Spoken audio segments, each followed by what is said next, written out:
Ahora que estamos solos, voy a comentar algo acerca de Yang Guifei, que era una hermosa mujer china. Era una de las 4 bellezas chinas. Se llaman las 4 bellezas a 4 mujeres de la historia china que fueron famosas por su hermosura. Ganaron su reputación debido a la influencia que ejercieron sobre reyes y emperadores. Vamos, la forma en que sus acciones afectaron la historia de China. 3 de las 4 bellezas tuvieron reinos a sus pies y su vida acabó en tragedia. En orden cronológico, las 4 son: la primera, Qi Shi, que vivió allá por el siglo VII antes de Cristo. Se dice que era tan hermosa que los peces se olvidaban de nadar y salían fuera del agua a la superficie cuando caminaba junto al río. Parece un piropo de borracho. Nena, por tu culpa los pecados se olvidan de nadar. La segunda fue Wang Shaohong. Vivió en el siglo I antes de Cristo, en tiempos de la dinastía Han. Se cuenta que era tan hermosa que su aparición hacía a las aves en vuelo caer directamente. Wang Shaohong caminaba por los parques de su residencia y bueno, los pájaros se desplomaban. Su séquito se encargaba de cubrir a las personas de los golpes que producían los plumíferos caídos. La tercera es Diao Chan. Vivió en el siglo III, finales de la dinastía Han. Se dice que era tan luminosamente bella que eclipsaba la luna de noche y que la propia luna jamás estuvo llena en vida de Diao Chan. La cuarta dama, entre las 4 bellezas, fue Yang Guifei. De ella vamos a hablar hoy. Vivió entre el 719 y el 756 durante la dinastía Tang. Tenía una cara tan maravillosa, que avergonzaba y marchitaba todas las flores. Bueno, su nombre de nacimiento fue Yang Yuhuang. Yang Guifei se llamó más tarde. Nació en Yongle, en la prefectura de Pu. Fue hija de un oficial de finanzas de la prefectura. Poco después de la muerte de su papá, se casó a la edad de 16 años con uno de los hijos del emperador Xuanzong. El príncipe se llamaba Li Mao, hijo de Xuanzong. 3 años después de la muerte de su esposa, otra esposa, estoy hablando ahora del emperador, ¿cierto? La mena se casa con el hijo del emperador. 3 años después al emperador se le muere la mujer.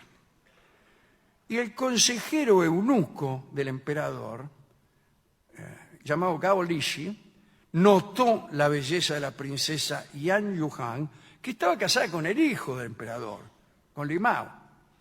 Se le ocurrió presentársela al viejo. Dijo, mire, notó la belleza de la mujer de su hijo.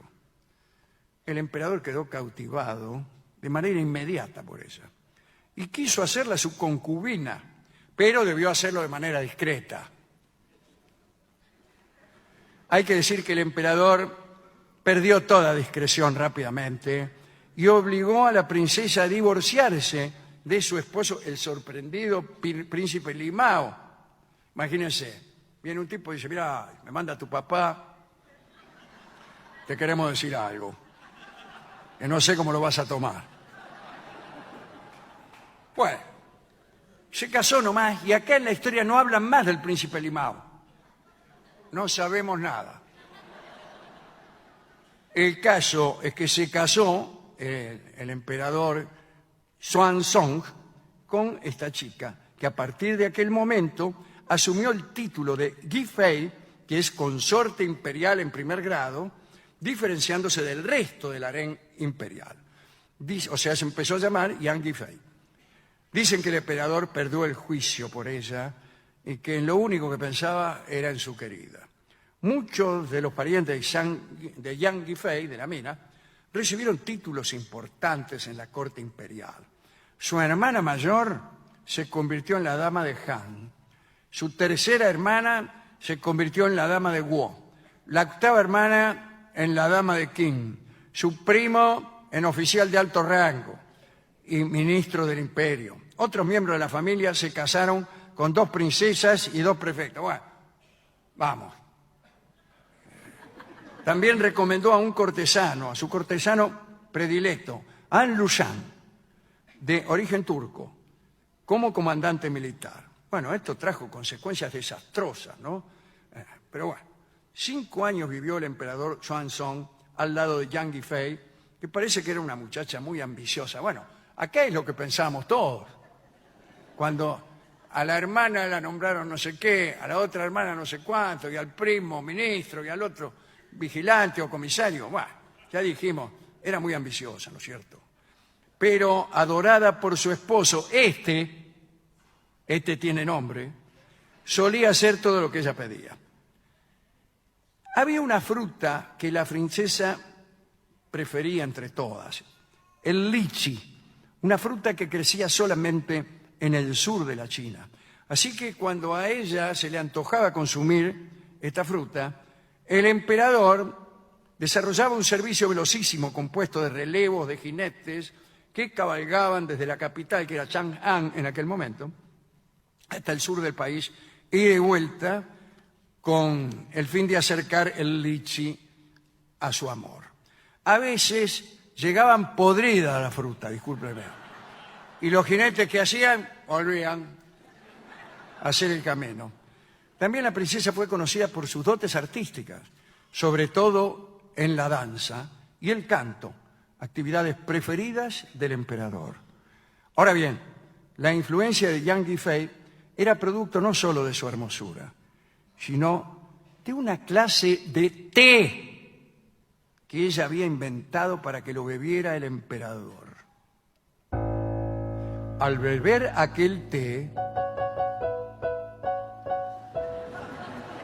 a Xuanzong le sobrevenía la inspiración, le agarraba, y escribía unos breves poemas de amor.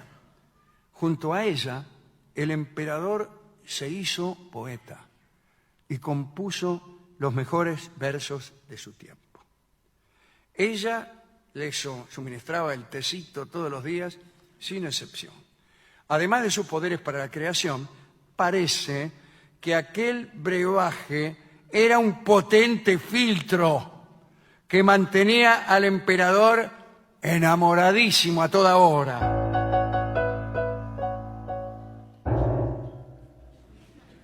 En el año 750, una revuelta militar alejó a Yang Guifei de los asuntos del reino.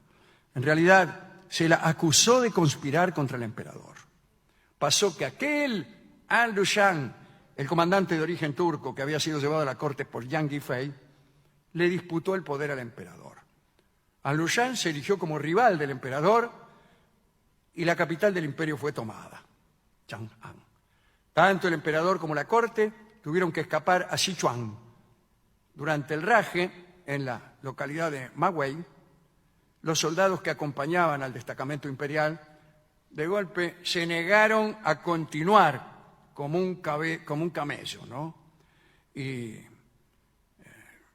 dijeron que la familia de Yang Guifei era responsable de la sublevación y de todas las desgracias del imperio. Y reclamaron la muerte de la hermosa. Dice la crónica, el emperador hubo de satisfacer la demanda con mucho pesar. Y así, en 756, Xuanzong fue obligado a firmar la condena a muerte de Yang Guifei.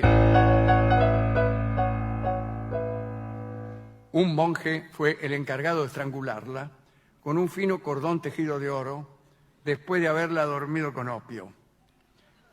Y entonces, sin el té milagroso y sin la hermosa Yang Guifei, Xuanzong dejó de escribir y dejó de amar.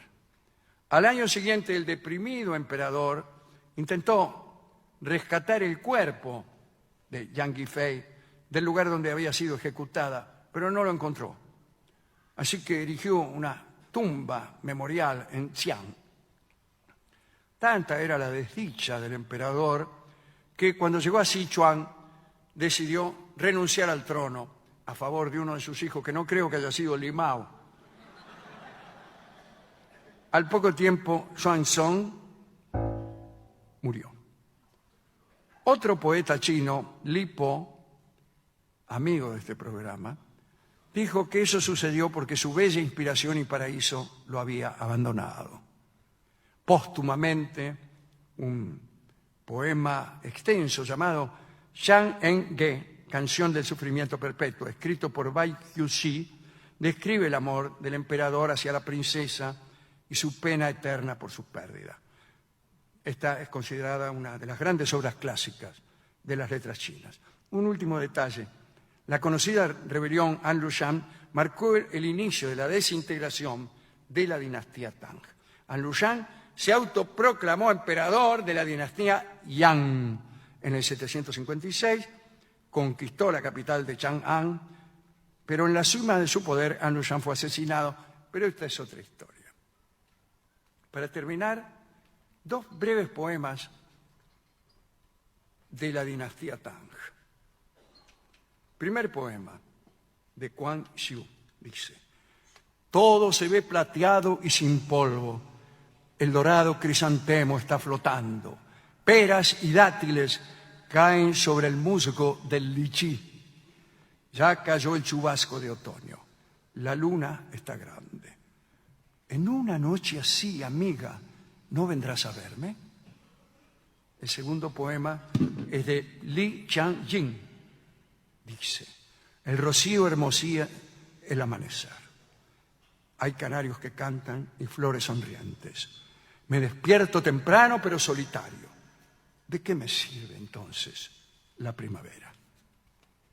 Antes de morir, Xianzong, el emperador, intentó escribir un último poema, pero solo pudo completar 2 líneas que en realidad eran una sola.